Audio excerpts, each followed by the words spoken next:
In today's class we will be learning the topic, production of cleaning agent. Cleaning agents are chemicals that aid the removal of dirt from a surface. They produce cleaning effect. Classes of cleaning agents. Solvents. They are substances which remove dirt by liquefying it and holding it in suspension, e.g. water, grease, etc. Detergents. These include detergents and soaps. They aid the removal of grease. Abrasive cleaners. These clean by rubbing off dirt through friction, e.g. vim, sandpaper. Polishes.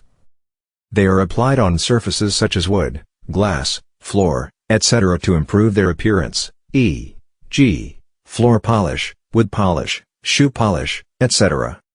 Waxes. They are used to protect surfaces and improve appearance, e.g. cream wax, paste wax, etc. Bleaches.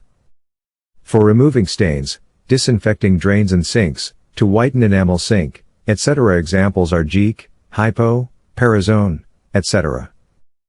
Uses of cleaning agents. Bleaches can be used as disinfectants. They help to improve the appearance of a surface. Waxes are used to protect surfaces. They are the removal of dirt. Thanks for watching. See you in the next video.